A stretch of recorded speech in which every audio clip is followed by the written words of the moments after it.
Hello, America. I have decided, because I saw the president's town hall meeting, it was riveting.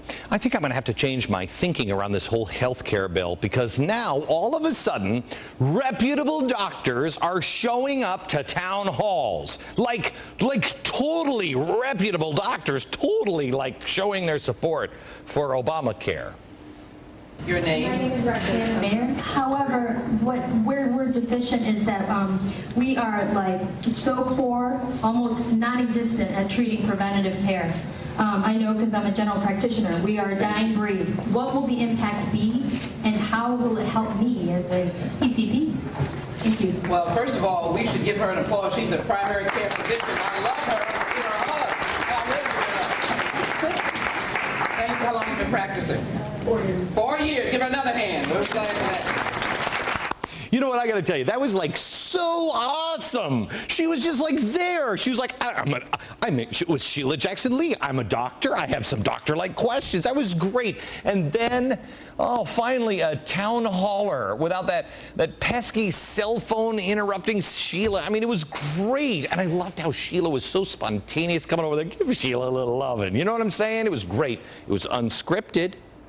It was almost a pure moment.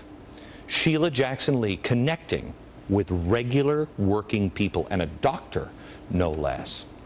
You know, that's what town halls are all about, not this conjured up, hired activist GOP fake angry yelling thing. What was it they were calling again? Oh yeah, I remember.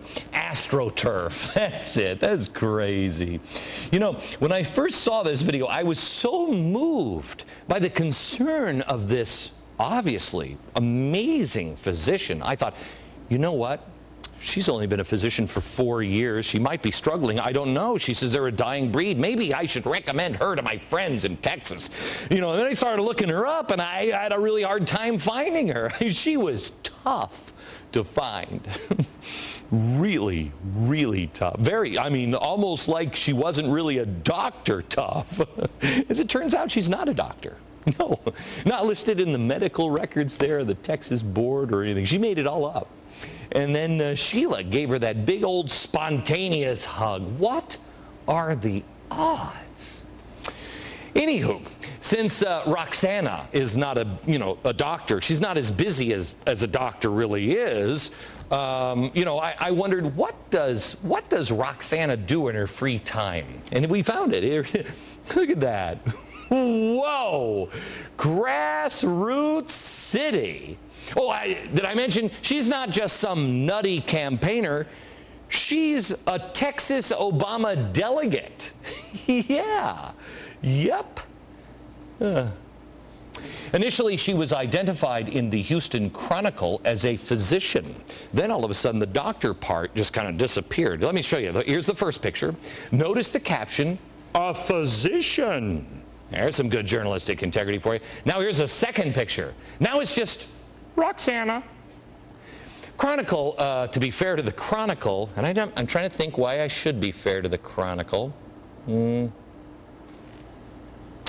did end up reporting the correction, but can you imagine just reporting the connection there, or the correction, if it was, I don't know, conservative? Imagine the national uproar and outrage if a conservative, said, President George Bush, I'm not the president of Halliburton, but don't you think we should give them more no-bid contracts? You think? You think maybe it'd be more than just the CEO of Halliburton would be put in underneath the picture? You think? Remember what they did to Joe the plumber? All they did was ask this guy a question. When Barack Obama came strolling unannounced into his front yard, he just asked him a question. This person actually lies. And the national media, Bill, when's that new videotape of another angry GOP crazy person coming in? We got to get it on the air. Is that what they're waiting for?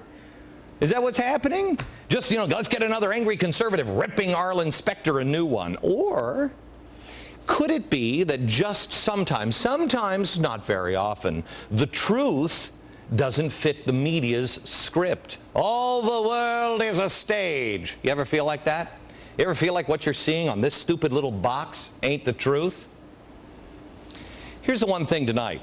While the media doesn't bother looking into fake doctors, real ones are giving the president scary advice. Let's talk about one of those real doctors.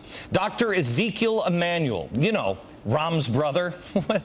No nepotism there. He's also a healthcare advisor to the president. Robert Gibbs was actually asked about the good doc and how much pull he has with the president. Here it is. Do you know if the president has ever consulted on health care with Rahm's brother, Ezekiel Emanuel? Has he ever consulted on health care matters? I think Zeke has talked to, certainly to staff and to others about health care. I've not been in every health care meeting the president's been. Oh, I really don't know. Here's why this question is important.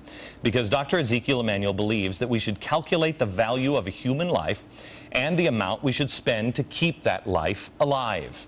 After Sarah Palin's comments about death panels, the left has coined a new phrase, deathers. Oh, wait until the bottom of the hour, because I can't wait to tell you the whole thinking on this one.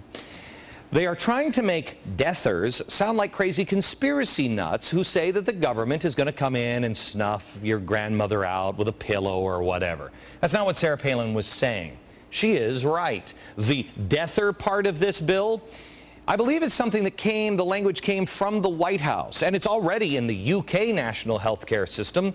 It's called over there NICE. Oh, we've got to have that. That sounds nice. Although it's anything but nice. Basically, they come up with a number of maximum treatment costs per year to keep you alive. In a recent interview, Dr. Zeke says, about 15 years ago, I did think that rationing was necessary, you know, because of cost issues, but I've come to change my mind. Really? Then why were you talking about it, even in the context of an emergency as recent as January of this year? I mean, did the heavens open up last night and say, Zeke, don't do it? Is that what happened? Because I think maybe a reporter should stop not looking into fake doctors and look at the real doctor and ask old Zeke a question. What was the epiphany? Was it, hey, you know what? I'm from the SCIU. You need to shut up here on that, okay? You know what? Is that what's happening? Somebody should answer the question.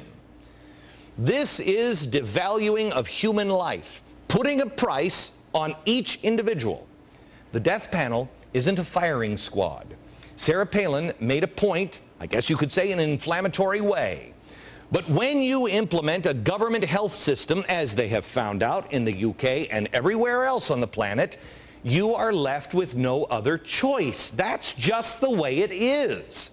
Rationing is inevitable, and they know it. When will someone in the media expose all of the lies